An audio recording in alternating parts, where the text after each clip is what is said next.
Un jour, un prof m'a dit « Avec tes notes, tu ne deviendras jamais pilote de ligne ». J'avais 17 ans et à ce moment-là, j'ai douté. Parce qu'il n'y avait personne pour m'orienter, je ne connaissais personne dans l'aviation, moi-même je ne connaissais même pas comment j'allais procéder. J'entendais juste « c'est pas fait pour toi, pourquoi tu te lances là-dedans, etc. » Mais aujourd'hui, j'ai 22 ans et dans quelques semaines, je vais commencer le CPLIRME, c'est la licence de pilote de ligne commerciale. J'ai commencé ma formation en 2021 et là, je suis sur la dernière ligne droite. J'ai pas encore fini, mais j'ai tenu et j'ai bossé. Et aujourd'hui, voici mon parcours.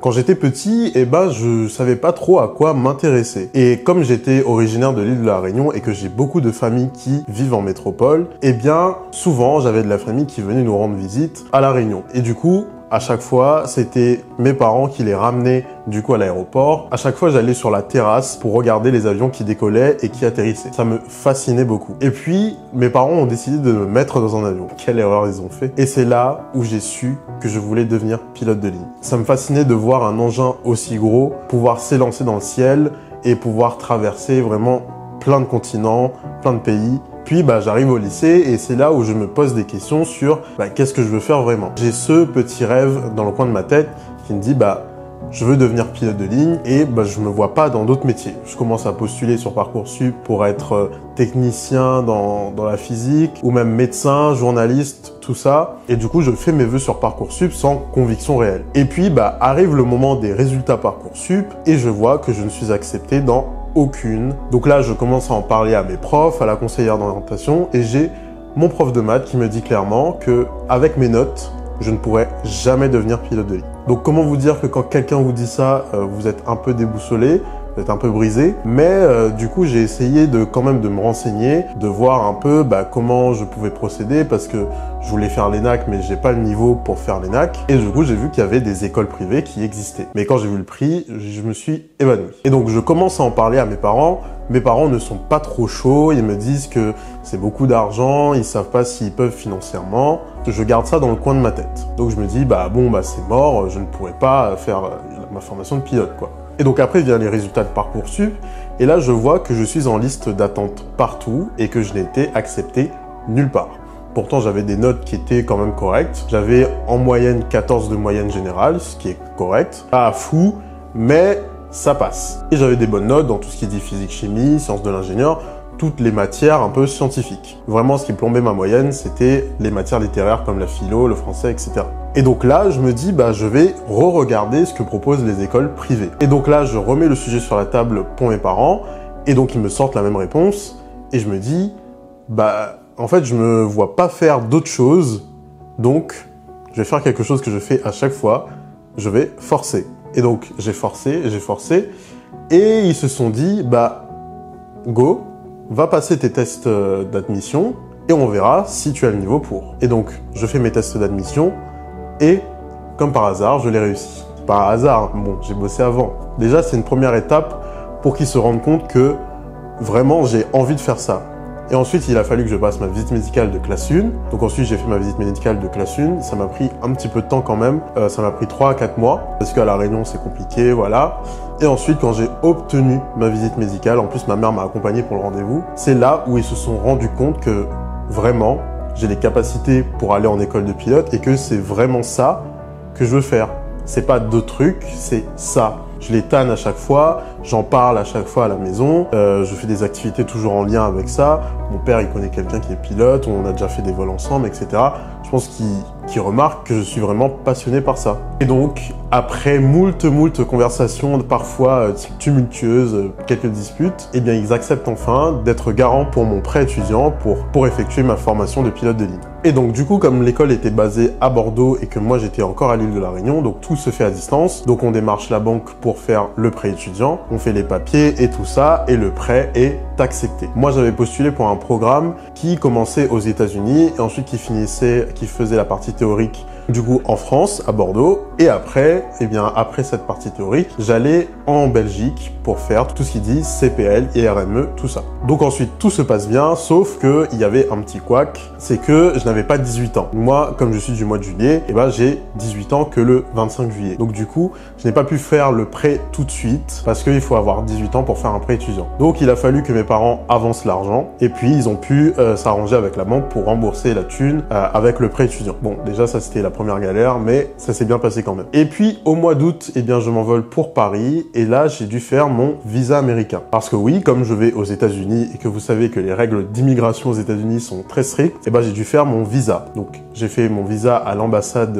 américaine, donc à Paris, à côté de la place de la Concorde, et donc tout se passe bien. J'obtiens mon visa. Vraiment, ils m'ont posé plein de questions. Comment j'ai financé mes études? Est-ce que j'ai de la thune pour vivre là-bas? Quand est-ce que je reviens? Etc. Il y a eu plein de questions. Et donc du coup, après avoir récupéré mon uniforme, obtenu mon visa, je m'envole pour les États-Unis. Et donc là-bas, j'apprends à piloter, les bases du pilotage, et aussi j'apprends la vie américaine. Parce que moi, je suis originaire de l'île de la Réunion. J'ai beaucoup voyagé entre la Réunion et la France, mais j'ai connu que la France métropolitaine. Paris, toutes les grandes villes, tout ça. Mais j'ai jamais voyagé dans un pays étranger. À part Maurice, mais bon, Maurice, ça parle relativement français. Et donc là, j'étais vraiment à presque 20 000 km de chez moi, avec des gens que je ne connaissais pas, dans une langue que j'avais appris à l'école, mais que je ne pratiquais pas énormément, parce que l'anglais qu'on apprend à l'école, c'est pas l'anglais qu'on parle, l'anglais conversationnel. C'est pas les analyses de texte qu'on fait en anglais sur George Bush ou etc. Je me retrouve dans un univers inconnu, avec des gens que je ne connaissais pas, et dans une langue que je comprenais à peu près. Mais vraiment, les gens étaient bienveillants et donc du coup, on a pu vraiment bien avancer dans notre formation là-bas. Donc du coup, on commence par le PPL théorique. On a fait ça pendant environ 4-5 semaines. Donc c'est de la théorie, mais de la théorie vraiment en mode bourrin, quoi. Et ensuite, je passe mon PPL théorique et je l'obtiens avec, je crois que je l'ai eu avec 85 ou 86%. Donc après avoir obtenu mon PPL théorique, et bien là, je commence les vols. Donc là, on commence les vols. Donc j'apprends les bases du pilotage, comment ça se passe. Et au bout d'à peu près 25 heures, et bien je passe mon solo. Le solo, c'est quoi? C'est la première fois où tu n'es plus avec ton instructeur et tu es tout seul dans l'avion. Donc en gros, c'est là où le moment où tu te dis, si je fais de la merde, il n'y a personne pour me reprendre derrière. Donc après, je fais mon solo, tout se passe bien. Je fais mes premières navigations. Vraiment, je traverse la Floride et vraiment, je kiffe. C'est vraiment ultra bien. Si vous voulez faire votre PPL aux États-Unis, la Floride, je pense que c'est le meilleur état, ou sinon la Californie aussi, apparemment c'est pas mal. Mais vraiment, tu peux voler à l'altitude que tu veux, t'as des terrains partout, vraiment t'as beaucoup de restaurants, de boulangeries implémentés sur l'aéroport même, parce que les Américains, ils ont cette culture que un avion c'est un peu comme une voiture, tu vois. Là où en France, on n'utilise pas beaucoup les petits avions. Mais vraiment, tout est fait pour que tu te sentes bien. Et donc après, arrive le moment où je dois passer mon PPL pratique. Et donc, j'étais vraiment très stressé parce que c'était le premier vrai examen que je passais en vol. Et donc, tout se passe bien. Même quand j'étais en finale, où je devais faire un dernier exercice. Et mon examinateur à côté était en train de commander son Uber Eats. J'étais là en mode...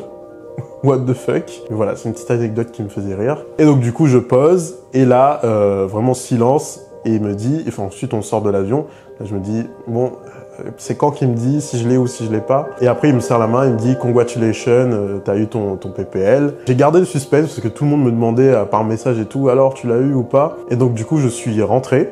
Donc parce qu'en fait j'étais parti tout seul avec l'avion parce que c'était à un autre aéroport, et donc je suis revenu tout seul, et donc du coup j'arrive à la radio, je fais mes calls, oui j'arrive et tout. Vraiment j'étais tellement content ce jour-là parce que je me dis putain, j'en ai rêvé de ce moment-là, et voilà, c'est pas la finalité parce que c'est que la première étape, mais je me dis putain, là je peux piloter un avion tout seul, genre là je peux prendre un avion, aller je ne sais où et vraiment être le commandant de bord de cet avion.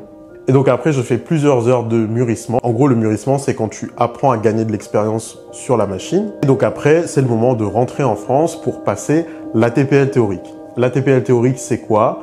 L'ATPL théorique, c'est la licence de pilote de ligne, mais en version théorique. Ça dépend des écoles, mais moi, je l'ai fait en environ 1 an. Donc moi, personnellement, dans mon école, c'était 6 mois de cours, ensuite 3 mois d'examen, et encore 6 mois de cours, et ensuite 3 ou 4 mois d'examen. Donc moi, je fais mes 6 mois de cours, je passe ma première session, ce qu'on appelle ça, parce qu'en fait, tu as 14 matières à passer. Donc je passe environ 6 matières, j'en rate une, que je devais repasser ensuite dans la deuxième session. Donc je refais mes cours et tout, je rebosse la matière que j'ai ratée pour la deuxième session. Donc du coup, je repasse la matière que j'avais ratée et je l'ai eue. Et j'ai raté une matière vraiment à la fin de mes examens. Genre la dernière matière, je l'ai ratée et j'ai dû repasser cette matière. Et après, quand j'ai obtenu cette matière, c'était vraiment un soulagement. C'est comme si j'avais perdu vraiment 30 kilos. Parce que l'ATPL, franchement, c'est l'un des moments les plus durs de toute ma vie. Je pense que, à mon niveau, moi, j'ai pas fait d'études supérieures, donc peut-être que c'est plus facile pour certains ou autres. Mais moi, personnellement, c'était l'un des moments les plus durs de toute ma vie parce que, j'avais quand même une petite vie sociale, mais je passais mon temps à réviser. Vraiment, je sortais pas beaucoup. J'ai pris du poids. Vraiment, c'était pas une période où j'étais au top de ma forme, quoi. Mais j'ai tenu parce que je sais qu'est-ce qu'il y a au bout et donc du coup, j'ai réussi tous les examens et j'ai obtenu mon ATPL théorique avec 85% de réussite. Et donc après avoir obtenu mon ATPL, eh bien normalement, je devais retourner aux États-Unis pour faire mon mûrissement, passer mon IR, etc. Mais l'école ne me correspondait plus et donc avec un groupe d'élèves, on a décidé de quitter cette école pour des raisons qui nous regardent. Et donc du coup, eh bien moi, comme j'étais un étudiant où j'avais pas vraiment de bagage, j'avais juste un bac, et donc du coup je me suis dit je vais prendre un job pour déjà me suffire à moi-même, payer mon loyer, me nourrir, etc. Et je me suis dit je vais payer mon mûrissement aussi avec mon salaire. Donc vous allez me dire c'est un peu tiré par les cheveux, mais j'avais un plan backup derrière. C'est que je voulais faire aussi technicien des opérations aériennes. Parce que dans l'aérien, quand tu as l'ATPL théorique, donc la licence de pilote de ligne théorique, tu peux faire le métier de technicien des opérations aériennes. En gros, tu prépares des plans de vol pour des avions, pour une compagnie aérienne, et tu es payé, tu es relativement bien payé. On parle je vous donne une fourchette, on va dire entre 30 et 40 000 euros bruts par an. Donc ce qui n'est pas dégueu pour une personne seule. Donc j'avais ce plan-là en backup, mais comme je n'avais pas d'expérience, eh bien les compagnies ne recrutaient pas vraiment. Donc du coup, je suis parti à Roissy-Charles de Gaulle pour faire agent welcome. Donc en gros, c'est moi qui disais bonjour aux gens, qui vérifiais les billets, qui montrait aux gens comment passer à la sécurité, etc. C'était vraiment l'un des pires jobs de toute ma vie. Parce que vraiment, tu es resté debout pendant 9 heures, tu avais une pause que de 10 ou 15 minutes, et tu étais scruté à chaque fois. Parfois, j'arrivais avec 2 minutes de retard, on me faisait une scène. Donc du coup, j'ai décidé de quitter cette entreprise. Et ensuite, je suis parti chez H&M, qui n'est pas vraiment mieux, mais vraiment, c'était la planque. Vraiment, chez H&M, tu foutais rien, tu étais payé, et puis voilà. Mais malheureusement, ils ont mis fin à ma période d'essai parce qu'apparemment, je n'étais pas assez dynamique. Faut que je boive du jus d'orange. Et donc après ça, eh bien, je me suis dit que je vais retourner à La Réunion, chez mes parents, pour pourquoi pas terminer mon mûrissement et aussi pourquoi pas trouver du travail là-bas. Dans la même occasion, il y avait le mariage de ma cousine, donc j'ai décidé d'y aller. Donc je prends mon billet, je reste environ un mois et pendant ce mois, je décide de postuler à une offre de technicien des opérations sur Marseille. Donc je me dis sans conviction, je vais postuler, et puis on verra ce que ça donne. Et puis, je crois à peu près 1 ou 2 semaines plus tard, ils me rappellent et ils me disent que ils ont vu mon profil, ils veulent que je passe un entretien, et ensuite, eh bien, on verra ce que ça donne. Et donc du coup, je passe l'entretien, tout se passe bien, et on m'annonce que je suis embauché. Et donc à ce moment-là, je perds pas de temps, je prends un billet direction Marseille, et j'atterris à Marseille. Et donc arrivé là-bas, je suis vraiment arrivé comme un prince. On m'a fourni l'hôtel pendant 3 mois, le temps que je trouve un appart pour m'installer.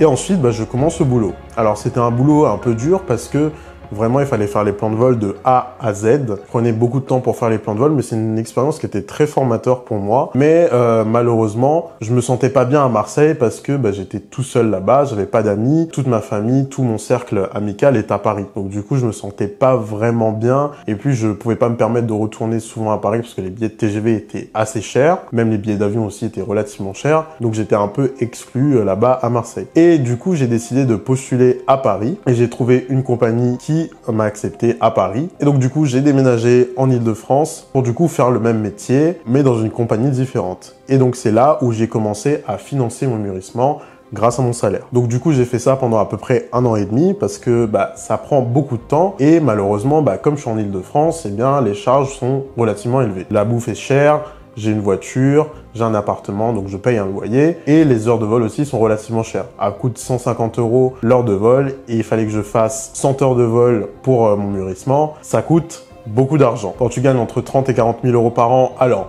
oui, c'est possible, mais il faut que tu fasses des concessions, que tu n'économises plus, que tu ne mettes plus d'argent de côté, que après c'est des concessions à faire, mais pour moi c'était jouable, je vivais quand même relativement bien, voilà, j'étais pas à plaindre. Et donc arrivé au mois de juillet, je suis sur la fin de mon mûrissement, il me reste une vingtaine d'heures à finir, je commence à me renseigner sur les écoles pour faire du CPLIRME. Alors d'abord, je regarde à Paris, donc il y a Trimaï qui le propose, Aéro-Pyrénées, je crois que Astonfly ne le propose pas parce qu'ils font que de l'intégrer, et aussi plein d'autres écoles en France. Mais je me dis que le prix est quand même relativement cher. Donc du coup, je commence à regarder dans d'autres pays européens parce que je connais des personnes qui ont fait leur formation en Grèce, en Espagne ou en Pologne. Et donc du coup, je regarde et le prix est vraiment bien moins cher. En moyenne, on peut économiser environ 10 000 € sur sa formation entre, par exemple, la France et la Pologne. Et donc du coup, je me renseigne et je me dis que je vais aller en Pologne. Mais du coup, j'avais demandé un congé sans solde, ça n'a pas pu se faire malheureusement, et du coup, j'ai décidé de démissionner. Et donc, là, je suis au chômage, mais dans quelques semaines, je vais commencer ma formation CPLIRME pour devenir pilote de ligne. Donc je vais essayer de vous vlogger tout ça si c'est possible. N'hésitez pas à vous abonner à ma chaîne si vous voulez suivre mon avancée. Et avant tout, j'ai voulu faire cette vidéo sur mon parcours parce que il y a beaucoup de personnes qui me l'ont demandé. Je trouve que sur YouTube ou sur Internet en général, il n'y a pas assez d'informations sur la formation de pilote, sur les débouchés qu'il peut avoir, tous les petits tips que moi j'ai appris en cours de route, que j'aurais voulu savoir avant de commencer ma formation de pilote. Et aussi, dites-vous que si vous êtes dans le même cas que moi, donc en étant élève pilote, vraiment, ce n'est pas une course. Chacun a son parcours, chacun atteindra un cockpit à sa manière. Ce n'est pas une course. Voilà, j'espère que cette vidéo vous aura plu sur mon parcours. Si vous avez des questions, n'hésitez pas à me les dire en commentaire. Et abonne-toi pour suivre mon aventure pour devenir pilote de ligne. Allez, tchuss!